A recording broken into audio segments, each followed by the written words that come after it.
राम राम मित्र। भारत और पाकिस्तान के संदर्भ में अमेरिका के बयान को आपने सुना।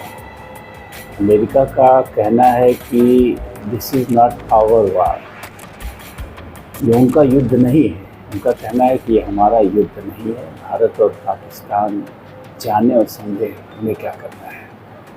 न वो भारत के साथ है, न वो पाकिस्तान के साथ है, न वो भारत के विरोध में है, न वो पाकिस्तान के विरोध में है। ये है जियो पॉलिटिक्स।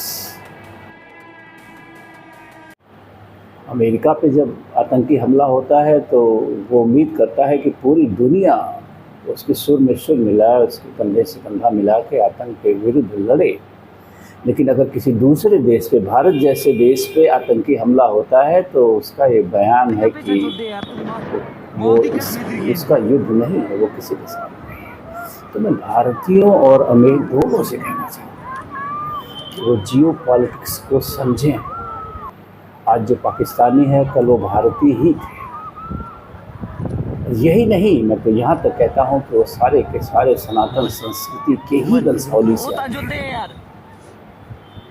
एक विचारधारा ने उन्हें ऐसा बना दिया है कि उनके सैन्य अध्यक्ष को ये कहना पड़ रहा है कि तुम अल्लाह के लिए माय गुडनेस, अल्लाह तुम लोगों के साथ है, ठीक है, क्योंकि तुम लोग अल्लाह की जंग लड़ रहे हो, उसके साथ नहीं है।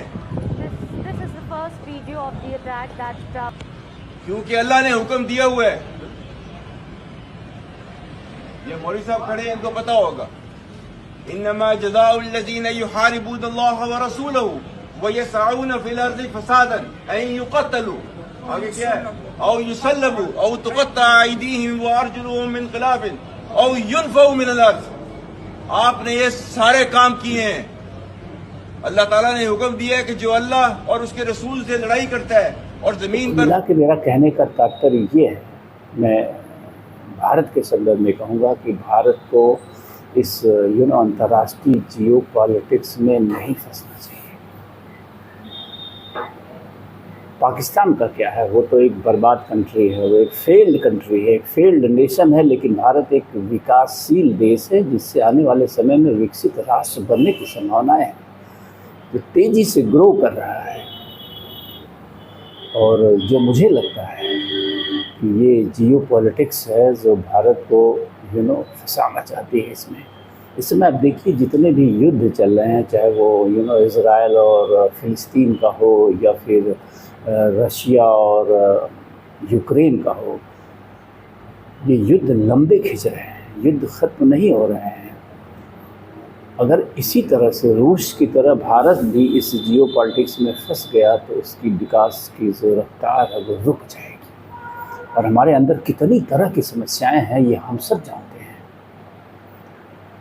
हमारे अंदर इतनी असमानता देश में है, इतनी बेरोज़गारी है, इतना भयभूत भ्रष्टाचार, अन्याय और अपराध है। हमारी न्याय व्यवस्था ध्वस्त है, हमारा पुलिस व्यवस्था ध्वस्त है, भ्रष्टाचार व्याप्त है चौतरफा देश में। 80 करोड़ लोगों को मुफ्त का राशन देना पड़ रहा है।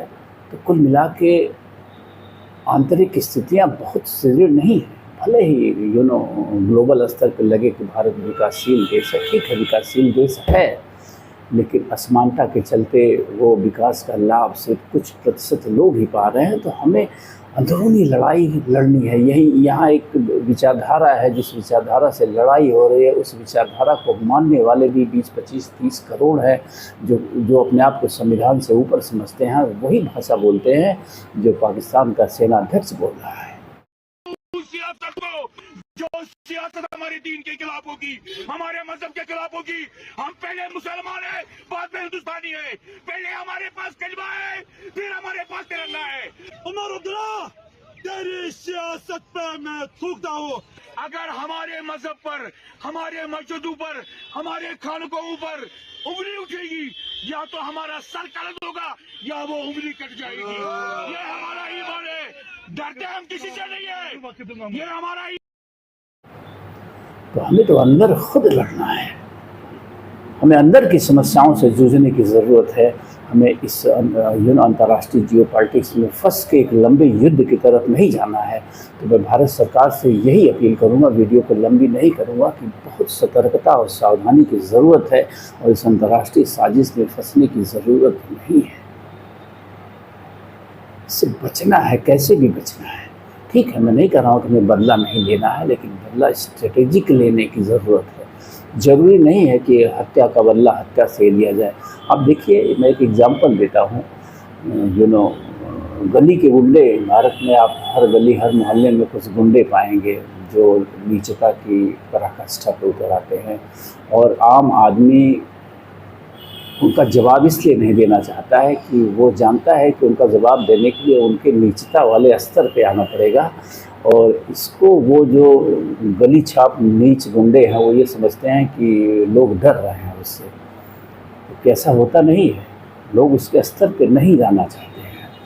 और तो मैं यही कहूँगा भारत को कि स्ट्रेटेजिक वार की तरफ ध्यान दे और इस लंबे वार में फुल फ्लेजेड युद्ध में ना फंसे।